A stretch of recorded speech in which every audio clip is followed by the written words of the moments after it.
Hello everyone, welcome to our channel Ganit World. बच्चों, आज की वीडियो में हम क्लास 10th मैथ में प्रश्नावली 3.6 के जो बचे हुए क्वेश्चन थे उनको कंप्लीट करेंगे। ठीक है, और प्रश्नावली 3.6 में क्वेश्चन नंबर 2 के क्वेश्चन जितने भी हैं वो सभी बच गए थे। ठीक है, तो उनको आज हम कंप्लीट करेंगे। ठीक है, तो आइए हम देखते हैं हमारा आज का पहला क्वेश्चन। चलो अब हम पढ़ते हैं दूसरा क्वेश्चन, देखते हैं क्या कह रहा है। कह रहा है निम्न समस्याओं को रैखिक समीकरण युग्म के रूप में व्यक्त कीजिए। सॉरी, निम्न समस्याओं को रैखिक समीकरण के रूप में व्यक्त कीजिए और फिर उन्हें हल कीजिए। मतलब आपको जो समस्याएं दी हैं, जो आपकी प्रॉब्लम्स दी हैं, है ना, उन प्रॉब्लम्स को आपको इक्वेशन बनाना है, समीकरण बनाना है और फिर उसको आप किसी भी विधि से सॉल्व कीजिएगा। ठीक है, चलो देखते हैं हमारी पहली समस्या क्या है। पहली समस्या है ऋतु धारा के अनुकूल। किसके? धारा के अनुकूल। अनुकूल का मतलब आप समझो पहले। ठीक है, मान के चलो ये नदी है।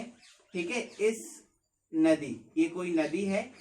ये जो नदी है ना वो इस ओर बह रही है ना, इस ओर बह रही है। ठीक है, तो क्या है कि एक बंदा है, एक व्यक्ति है। ठीक है, वो व्यक्ति भी क्या कर रहा है, इसी ओर बह रहा है।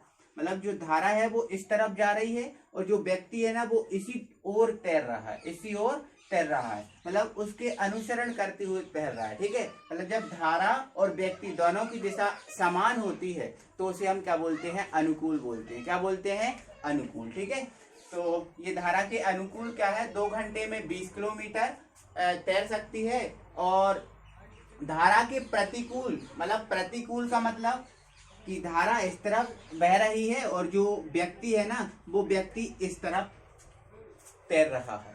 क्या? धारा इस तरफ बह रही है और जो व्यक्ति है ना वो इस तरफ तैर रहा है, तो उसे हम क्या बोलते हैं? प्रतिकूल बोलते हैं। क्या?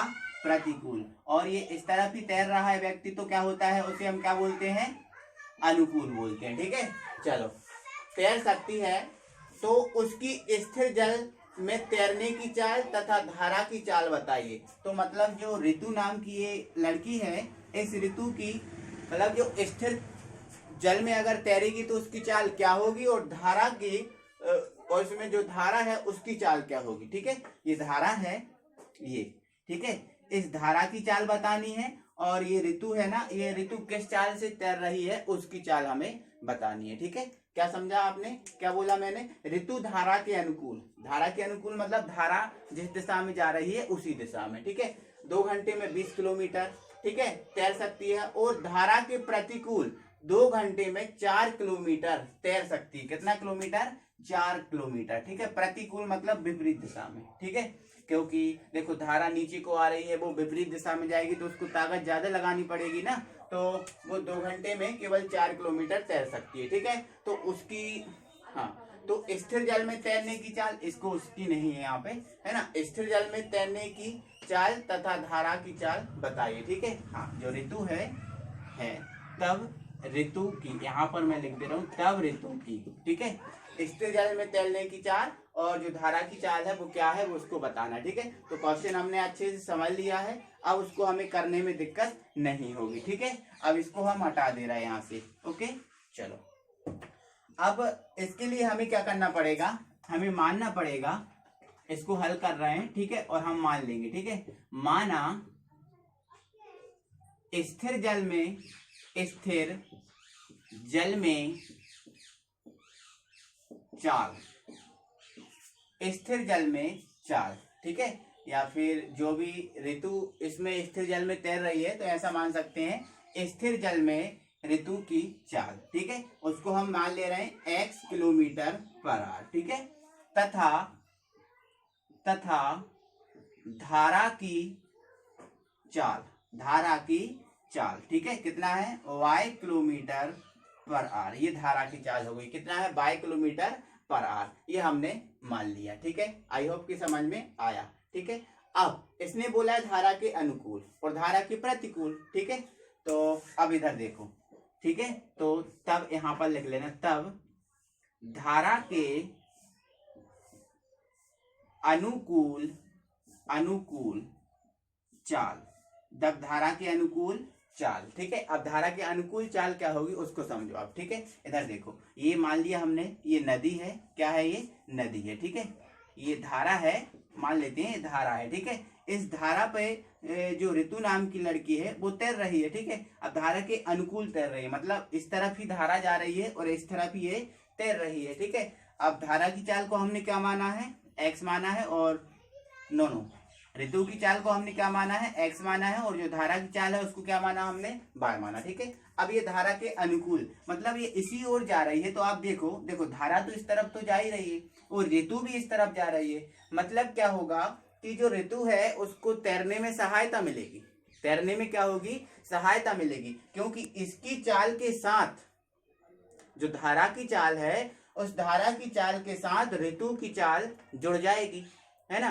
क्योंकि ऋतु तो उस तरफ जा ही रही है, साथ में धारा भी तो जा रही है, तो धारा उसको फिसलाते हुए ले जाएगी, ठीक है। मतलब जो ऋतु की चाल है उसमें धारा की चाल क्या हो जाएगी, जुड़ जाएगी। तो मेरा कहने का मतलब, समझाने का मतलब ये है कि जब हम अनुकूल चलेंगे, जब हम अनुकूल चलेंगे तब क्या होगा कि दोनों चालें हैं वो आपस में जुड़ जाएंगी, मतलब x प्लस वाई, ठीक है। तो धारा के अनुकूल चाल कितनी हो गई, x plus y kilometre per hour, ठीक है।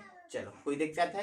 अब आप प्रतिकूल का मतलब समझो। देखो, अब प्रतिकूल का मतलब क्या है कि जो ऋतु नाम की लड़की है, ये धारा इस तरफ बह रही है और ये प्रतिकूल चल रही है, ठीक है, मतलब विपरीत दिशा में चल रही है। देखो, अब विपरीत दिशा में चल रही है तो क्या होगा भाई, इसको क्या करना पड़ेगा, ऋतु को ज्यादा ताकत लगानी पड़ेगी, और ऋतु ज्यादा ताकत लगा पाएगी तो इसलिए कम तैर पाएगी, है ना। ज्यादा ताकत लगाएगी तो इसलिए क्या होगी, कम तैर पाएगी। क्यों, क्योंकि जो धारा है ना वो इस तरफ आ रही है और ये इस तरफ जा रही है, ठीक है। तो फिर इन दोनों के मध्य की अगर हम चाल निकालें तो एक दूसरे में घटा के निकालेंगे, क्या करेंगे, एक दूसरे को घटा के निकालेंगे, ठीक है। तो आपको याद रखना है, ठीक है। तो क्या लिख लेंगे, तथा धारा के विपरीत चाल, धारा के विपरीत चाल घटा के निकालेंगे तो क्या हो जाएगी हमारी, x minus y kilometre per hour, ठीक है। ये धारा के अनुकूल चाल हो गई और ये धारा के विपरीत चाल हो गई, ठीक है। आपको समझ में आया होगा, ठीक है। अब कुछ मत करो, आप एक फॉर्मूला याद रखो जो होता है क्या, चाल बराबर दूरी बटे समय। चाल बराबर क्या होता है, दूरी बटे समय। तो इसको मैंने पहले भी बता दिया था, उसको आप याद रखो, ठीक है। अब देखो, धारा के अनुकूल चाल हमने क्या निकाली, x plus y kilometre, x plus y kilometre, ठीक है। लेकिन यदि मैं इससे धारा के अनुकूल चाल निकालूं तो देखो, दूरी कितनी है, 20 है ना। समय कितना है, 2 घंटे, मतलब 20 में 2 का भाग देंगे तो धारा के अनुकूल चाल निकल जाएगी। धारा के अनुकूल चाल कितनी निकलेगी, 20/2, ठीक है। अब यहां से देखो, अब हम धारा की प्रतिकूल चाल को निकालना की सोचें तो देखो, अब दूरी कितनी है, 4 है, और समय कितना है, 2 है ना। तो दूरी बटे समय क्या होता है, चाल। तो दूरी बटे समय क्या होता है, चाल। तो ये जो चाल निकली है, ये चाल निकल के आई, ये चाल किसकी है, प्रतिकूल वाली। कौन सी है, प्रतिकूल वाली, ठीक है। तो हमें अब लिखना पड़ेगा प्रश्नानुसार, प्रश्नानुसार, प्रश्नानुसार, ठीक है। चलो, प्रश्नानुसार क्या बोल रहा है, ऋतु के धारा के अनुकूल, है ना। अब अनुकूल क्या है, x प्लस वाई, तो क्या हो जाएगा, x प्लस वाई बराबर 20/2, ठीक है। अब 20/2 को हम सॉल्व करेंगे तो 2 एकम 2 और ये 10, ठीक है। मतलब x प्लस वाई बराबर हमारा कितना निकल के आया है, 10। ये हमारा पहला समीकरण हो गया, ठीक है। चलो, अब लिख दो आप पुनः प्रश्नानुसार, पुनः प्रश्नानुसार, ठीक है। चलो, अब पुनः प्रश्नानुसार क्या बोला है, प्रतिकूल कितना है, प्रतिकूल क्या है, 2 घंटे में 4 किलोमीटर, मतलब हमने चाल निकाली तो कितनी निकली, 4/2 निकली, है ना। अब प्रतिकूल हमने चाल क्या निकाली, यहाँ से x माइनस वाई, ठीक है। तो पुनः प्रश्नानुसार क्या हो जाएगा, x माइनस वाई बराबर 4/2, है ना, क्योंकि प्रतिकूल ये है ना, निकाली हमने ये है, और दी क्या है हमें, 4/2, तो 4/2 से कैंसिल कर दो, 2 एकम 2, 2 दूनी 4, तो x माइनस वाई बराबर कितना निकल के आया, 2 निकल के आया, ठीक है। ये हमारा हो गया समीकरण नंबर 2, ठीक है। अब आपको कुछ नहीं करना, जो समीकरण 1 और 2 है उस समीकरण 1 और 2 को विलोपन से आप सॉल्व कर लो, ठीक है। अब विलोपन से सॉल्व कर लोगे तो आपका आंसर पूरा निकल के आ जाएगा, ठीक है। तो जो x का मान रहेगा वो बोल देना कि स्थिर जल में ऋतु की चाल है और जो बाय का मान है वो क्या है, धारा की चाल है। ठीक है, ये आपने कर ही लिया, मैंने समझा ही दिया।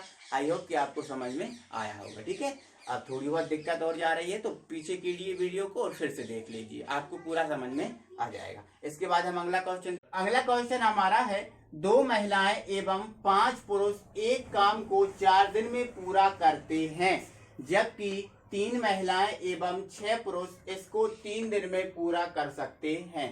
तब बताइए कि एक महिला को इस काम को करने में कितना समय लगेगा तथा एक पुरुष को इस काम को करने में कितना समय लगेगा, ये हमसे पूछा है। ठीक है, तो सबसे पहले तो आप इस क्वेश्चन में जो कॉन्सेप्ट है उस कॉन्सेप्ट को समझो। ठीक है, अब इस क्वेश्चन में हमसे समय का पूछा है, इस क्वेश्चन में हमें समय दिया है और इस क्वेश्चन में हमें क्या दिया है, काम भी दिया है। क्या दिया है, काम या कार्य दिया है। ठीक है, तो क्या होता है बच्चों, जो समय और जो कार्य होता है वो एक दूसरे के उल्टे होते हैं। एक दूसरे के कैसे होते हैं, उल्टे होते हैं। ठीक है, अब उल्टे का मतलब ये होता है कि मतलब यदि समय बढ़ेगा तो जो काम है वो काम घट जाएगा। समय बढ़ेगा तो काम क्या होगा, घट जाएगा। ठीक है, और यहां से यदि काम बढ़ेगा तो समय घट जाएगा। अब एक दूसरे के उल्टे हो रहे हैं ना, जब ये बढ़ रहा है तो ये घट रहा है, ये घट रहा है तो ये बढ़ रहा है, ऐसा हो रहा है ना, तो मतलब ये एक दूसरे के आपस में कैसे होते हैं, उल्टे होती हैं। ठीक है, आपको इतना याद रखना है। ठीक है, चलो अब ये क्यों उल्टे होते हैं इसको समझाने के लिए मुझे समय लग जाएगा 2 मिनट का, अगर चाहो तो समझ सकते हो। ठीक है, समझो तो। ठीक है, चलो मान के चलो ये राम है और ये राम एक दिन में 5 गुलाब जामुन बना रहा है।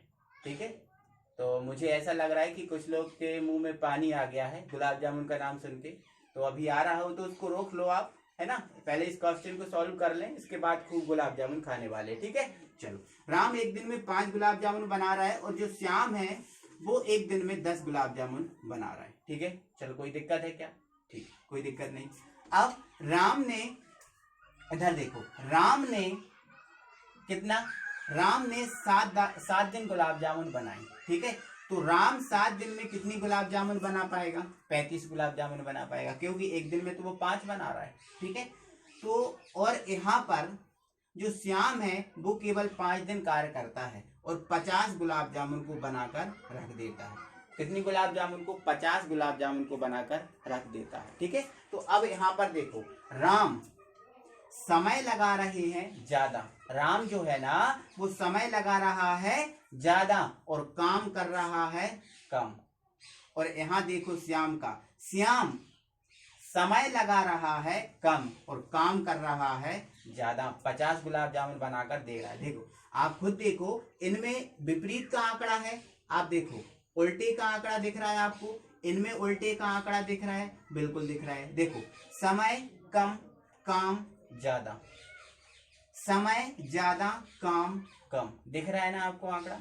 हाँ, तो ये इसी प्रकार का आंकड़ा होता है, इसीलिए समय और काम एक दूसरे के उल्टे होते हैं। ठीक है, यदि आपको समय 4 दिया है, इसको काम में बदलना है तो इसको आप 1/4 कर सकते हो। समय आपको 10 दिया है, ठीक है, इसको काम में बदलना है तो 1/8 आप इसको 10 कर सकते हो। ठीक है, इसी प्रकार आपको यदि काम 4 दिया है, समय में बदलना है तो 1/4 कर दोगे, मतलब उल्टे करके आप निकाल लोगे। ठीक है, खत्म करो कहानी। ओके, चलो अब हम आते हैं हमारे क्वेश्चन पे। ठीक है, तो यहाँ पर महिला और पुरुष का कार्य तो हमसे पूछा ही है, तो मान लिया महिला द्वारा लिया गया समय क्या है, x दिन है, तथा जो पुरुष है उसके द्वारा लिया गया समय कितना है, y दिन है। ठीक है, ये हमने मान लिया। ओके, अब आगे हमसे क्या बोला है, अब हम प्रश्न पे आ जाते हैं और यहाँ पर लिख दे रहे हैं प्रश्नानुसार।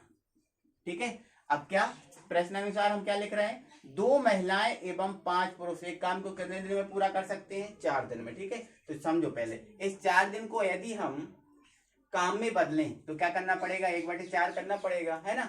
और इस 1/3 को, सॉरी इस 3 को काम में बदलेंगे तो क्या करना पड़ेगा, 1/3, है ना, क्योंकि समय और काम कैसे होते हैं, उल्टे होते हैं। ठीक है, चलो प्रश्न अनुसार 2 महिलाएं एवं 5 पुरुष। अब 2 महिलाएं, अब महिलाओं द्वारा का लिया गया दिन क्या है, x है, और पुरुषों द्वारा लिया दिन क्या है, y है। ठीक है, तो 2 महिलाओं का जो एक दिन का कार्य होगा वो निकलेगा 2/x।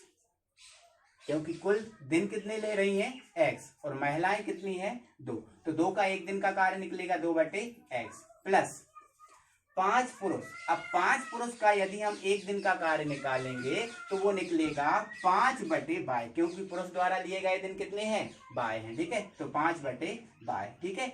और यहां से एक दिन का कार्य क्या निकल गया 1/4, 1/4, समझिए आप, ठीक। इसको आपको कुछ नहीं करना, इसको सॉल्व करना है तो समीकरण पहले आप 1 दे दो, इसे समीकरण नंबर 1 दे दो, ठीक है। और आप लिख लो पुनः प्रश्नानुसार, पुनः प्रश्नानुसार, ठीक है। चलो अब आगे क्या बोल रहा है, 3 महिलाएं 6 और 6 पुरुष कितने दिन में 3 दिन में, ठीक है। तो 3 महिलाओं का एक दिन का कार्य क्या निकलेगा 3/x, ठीक है, और 6 पुरुषों का एक दिन का कार्य निकलेगा 6/y, ओके, बराबर यहां से एक दिन का 1/3, इसको आप दे दो समीकरण नंबर 2, ओके। अब आपको कुछ नहीं करना, जो समीकरण 1 और 2 है क्या रेखीय समीकरण के रूप में है ये, तो आपको तो नहीं लग रहा रेखीय समीकरण के रूप में नहीं है, ठीक है, क्योंकि ये जो x यहाँ पर है इसको यहाँ ना होकर कहाँ पर होना था, यहाँ पर होना था, तब ये रेखीय समीकरण होते, ठीक है। तो कुछ नहीं करना, हम बना लेंगे इनको रेखीय समीकरण, कैसे बनाएंगे उसको समझो आप, ठीक है। क्या करना पड़ेगा, यहाँ पर जो 1/n है x है उसको आप p मान लो, यहाँ पर जो 1/y है उसको आप क्या मान लो q मान लो, ठीक है। अब यहाँ पर इसके 1/x है तो इसको p मान लेंगे, 1/y है तो क्या मान लेंगे q मान लेंगे, ठीक है। तो हम यहाँ लिख देंगे यदि 1/x बराबर p तथा 1/y बराबर q, ये हम मान लिए, ठीक है। जब ये मानेंगे और ये उठा के हम इसमें रख देंगे, ठीक है, तो यहाँ पर हम देखेंगे तब, ठीक है, तब क्या हो जाएगा, ये 2p हो जाएगा, क्योंकि इसकी जगह तो हमने क्या रख दिया p रख दिया, तो ये 2p हो गया है ना, और ये क्या हो जाएगा 5q हो जाएगा, है ना, बराबर क्या है 1/4, कोई दिक्कत है क्या, ठीक। अब आगे इसको और भी सॉल्व करना है, इसका बटे का 4 हटाना है, तो बटे का 4 हटाने के लिए आप इसका इसमें मल्टीप्लाई कर दो, तो क्या हो जाएगा 4 दूनी 8p हो जाएगा, है ना, 5 दूनी 10q हो जाएगा, बराबर 1, ये हमारा समीकरण नंबर 1 हो गया। ये क्या हुआ हमारा समीकरण नंबर 1, ठीक है। अब इसी प्रकार समीकरण 1 बना लिया, अब आप क्या करो समीकरण नंबर 2 बना लो, उसको मैं यहाँ बना के बता रहा हूँ आपको, ठीक है। अब इसमें रख दोगे मान तो समीकरण 2 बन जाएगा, ठीक है। चलो इधर देखो, तो ये क्या हो जाएगा, यहाँ पर 1/x की जगह p रख देंगे तो क्या हो जाएगा ये 3p हो जाएगा, यहाँ पर क्या हो जाएगा ये 6q हो जाएगा, बराबर क्या चल रहा है 1/3, ओके। चलो अब इस 3 को हटाना है तो यहाँ से आप गुणा कर दो इसका, ठीक है। अब गुणा कर देंगे तो 3 तिरका 9p हो जाएगा और 6 तिया 18q, बराबर क्या हो जाएगा 1, ये हमारा हो गया समीकरण नंबर 2, ये समीकरण 2 हो गया, ठीक है। अब आप समीकरण 1 और 2 को विलोपन से हल कर लो, इससे विलोपन से हल कर लो, और आपको क्या करना है जो p और q के मान निकालना है, और p और q के मान को आप उठा के इसमें पुट कर दोगे, इसमें पुट कर दोगे तो आपको x और y के मान निकल जाएंगे, ठीक है, क्योंकि इससे पहले वाली वीडियो में मैंने इन सबको क्वेश्चंस को करा दिया, ठीक है। नहीं तो चलो मैं इसको सॉल्व भी करा रहा हूँ पूरा, रुको 1 मिनट। तो हमारे ये समीकरण 1 और 2 निकल कर आए हैं, ठीक है, 1 और 2 निकल कर आए हैं। इन समीकरणों को हमें क्या करना है सॉल्व करना है, ठीक है, विलोपन से करना है, चाहे प्रतिस्थापन से करना है, चाहे बजगुणन से, जो आपको अच्छा लगे। तो विलोपन अच्छा लगता है, विलोपन से हम कर लेते हैं, ठीक है। तो विलोपन से करने के लिए हमें क्या करना होता है समान बनाना होता है, क्या करना होता है समान बनाना होता है, ठीक है। तो हमें समान बनाने के लिए क्या करना होगा समीकरण 1 में गुणा करना होगा और समीकरण 2 में गुणा करना होगा, तो ये बड़ा होगा लेकिन कोई दिक्कत नहीं, ठीक है। अब यहाँ पर हम किसका मल्टीप्लाई कर देंगे 9 का, और यहाँ पर हम किसका मल्टीप्लाई कर देंगे 8 का, ठीक है, क्योंकि यहाँ पर 9 है तो यहाँ कर दिया, यहाँ पर 8 है तो यहाँ कर दिया, ठीक है। तो 9 8 कितना हो गया 72 हो गया, ठीक है। अब 9 धाम कितना हो गया 90 हो गया, ठीक है, और ये कितना हो गया 9, ठीक है। अब ये 8 नाम कितना हो गया 72p हो गया, और 18 और 8 का क्या करोगे 144, 18 8 144, ठीक है, क्यू बराबर कितना हो जाएगा 8 एकम 8, ओके। अब माइनस कर दो, ठीक है, तो ये तो कैंसिल हो जाएगा। अब माइनस का 144 और यहाँ पर कितना है आपको दिख रहा होगा 90, ठीक है, तो माइनस का है और ये प्लस का है, ठीक है। तो 144 में से 90 माइनस कर दो तो कितना बच जाएगा, 54 बच जाएगा। कितना बच जाएगा, 54। ये माइनस का होगा, ठीक है। अब 9 में से 8 को कर दो माइनस, यहाँ पर क्यू भी आएगा, ठीक है।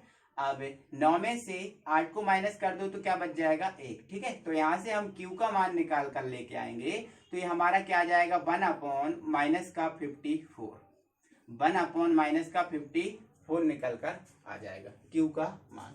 अब जो क्यू का मान है, उस क्यू के मान को हम समीकरण 2 में रखते हैं या फिर 1 में रख सकते हैं, ठीक है। तो समीकरण 2 में रखोगे तो इजी पड़ेगा आप लोग को, ठीक है। तो समीकरण 2 में आप रख सकते हो, ठीक है। तो लिख दो आप क्यू का मान समीकरण 2 में रखने पर, ठीक है। आप समीकरण 1 में भी रख सकते हैं, लेकिन थोड़ा सा आपको कैलकुलेशन करना पड़ेगा ज्यादा। समीकरण 2 में रखोगे तो कैलकुलेशन नहीं करना पड़ेगा, ठीक है। चलो समीकरण 2 में रखते हैं ना। तो ये 9p हो गया और ये 18q बराबर क्या है, 1 है, ठीक है। चलो अब ये इधर 9p है और ये प्लस 18। अब q का मान कितना है, 1/-54 बराबर क्या है, 1। तो 18 एकम 18 दूनी 36, 18 तिया 54। पढ़ा ना जी, है ना। कट गया, अब यहाँ पर रखते तो ये कटता नहीं, इसलिए नहीं रखा, ठीक है।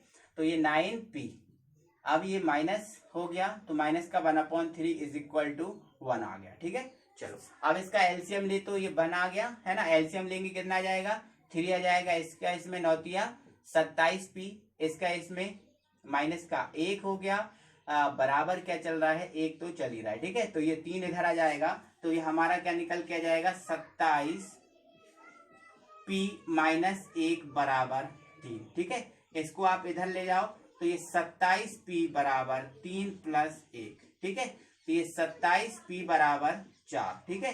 तो इधर से p का मान निकालेंगे तो कितना आ जाएगा हमारा, 4/27, 4/27। मतलब p का मान कितना आया, 4/27, और q का मान हमारा कितना आया, 1/-54, ठीक है। चलो अब इधर समझो आप इसको, हमें x और y के मान निकालने हैं, है ना। हमें महिला और पुरुष का कार्य निकालना है, ठीक है। तो देखो अब यहाँ पर लिख दो अब, ठीक है। अब या फिर किंतु लिख दो, किंतु 1/x बराबर हमने क्या माना था, p माना था, ठीक है। तो 1/x, ठीक है। अब p का मान कितना निकाला है हमने, p का मान कितना निकाला है, 4/27। तो यहाँ पर रख दो आप 4/27, 4/27, ठीक है। इसको आप इधर ले जाओ, इसको आप इधर ले जाओ, इसको नीचे, है ना। तो ये इधर जाएगा तो ये 27, है ना। अब ये क्या हो जाएगा, 4x, है ना। x का मान निकालना है तो ये 4 कहाँ चला जाएगा, बटे में, तो 27 बटे क्या हो जाएगा, 4 हो जाएगा, ठीक है।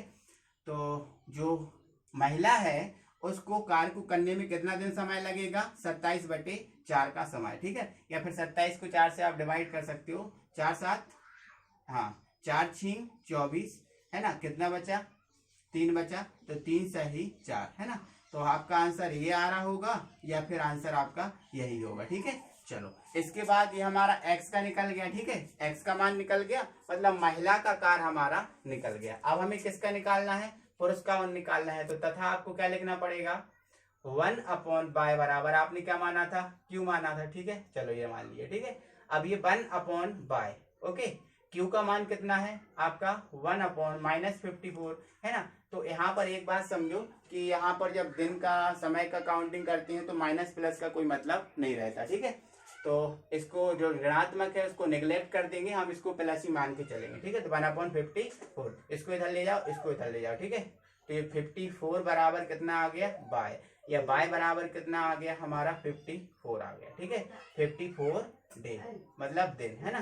तो जो महिला है, सॉरी जो पुरुष है उसको 54 दिन का समय लगेगा, और जो महिला है उसको कितने दिन का समय लगेगा, 27/4 या 6 सही 3/4 का 4 दिन का समय लगेगा, ठीक है। ये हमारे आंसर आ गए, ठीक है। तो ये क्वेश्चन थोड़ा सा लेंदी है, बट कुछ नहीं है, आप सब कर सकते हो, है ना। लेंदी क्वेश्चन, बड़े क्वेश्चन ही एग्जाम में हमारे आते हैं, ओके।